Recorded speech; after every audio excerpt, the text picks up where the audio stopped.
Hello there. I wonder how your life of prayer has fared during this period of lockdown.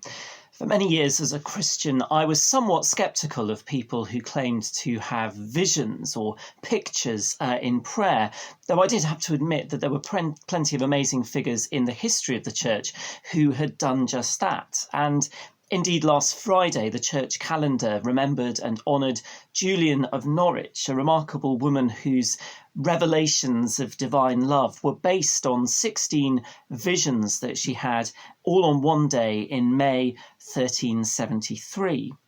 God famously promised her that all shall be well, notwithstanding her own personal ill health and her self-imposed lockdown as a hermit. But she was someone who then went on to really wrestle with God about these questions of what that really meant, what his promises really meant for her in her situation. Well, what of your own prayers at this time? Even if perhaps you're someone who prefers to simply think about what is coming to mind in your imagination as you pray, as you take yourself into the presence of God, I would encourage you to reflect on what it is that you find yourself thinking about or even seeing in your mind's eye. And for myself, over the last few weeks, I've kept coming back to one particular image, and it's the image of how a Christmas tree can look at the end of the festivities. Here is perhaps a slightly imperfect printout, but you get the idea.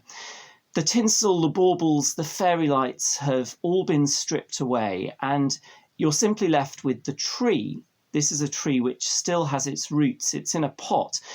And so the question is, where will it be planted? And indeed, can it survive? Is it viable?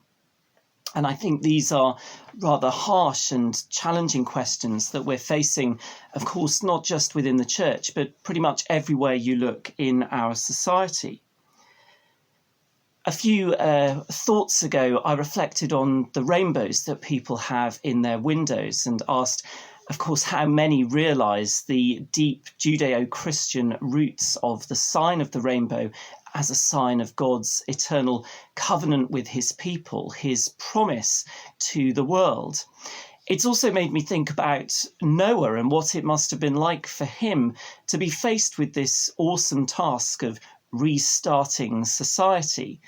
Or you might also think about Nehemiah and his decision to restore the walls of Jerusalem. In Nehemiah chapter 2, verse 17, he says, "You see the trouble we are in, how Jerusalem lies in ruins with its gates burnt. Come, let us rebuild the wall of Jerusalem so that we may no longer suffer disgrace." So what of us? What will we rebuild and how?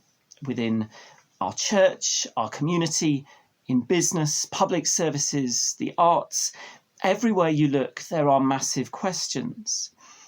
And as it were, will we just rush to the first open shop to buy baubles and tinsel and fairy lights and repopulate the tree as if we're trying to pretend that nothing ever happened?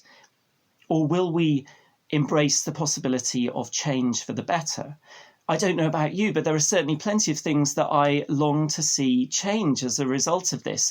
I really hope that all those rough sleepers who have temporarily been housed in hotels will find permanent accommodation. I hope that the gambling adverts that no longer appear on radio and television at the moment will find a permanent ban, and I hope that it might even be extended online as well. I hope that all those of us who have been weaned forcibly off single-use packaging for food and drink over the last few weeks, or certainly seen our use of that decline, will not simply go back to those previous habits for the good of the earth. But I think there is a strong human temptation simply to go back to what was before, whether those comfort blankets were good for us or not. But think of the way that God continually calls his people forward, calling the rebellious people of Israel forward with new hope, even as they grumble and doubt.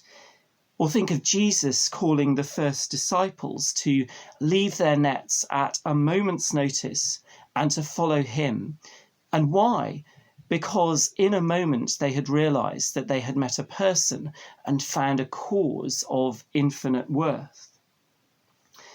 Now, the church has very deep roots, and the church around the world has survived far worse than the coronavirus and endured and thrived.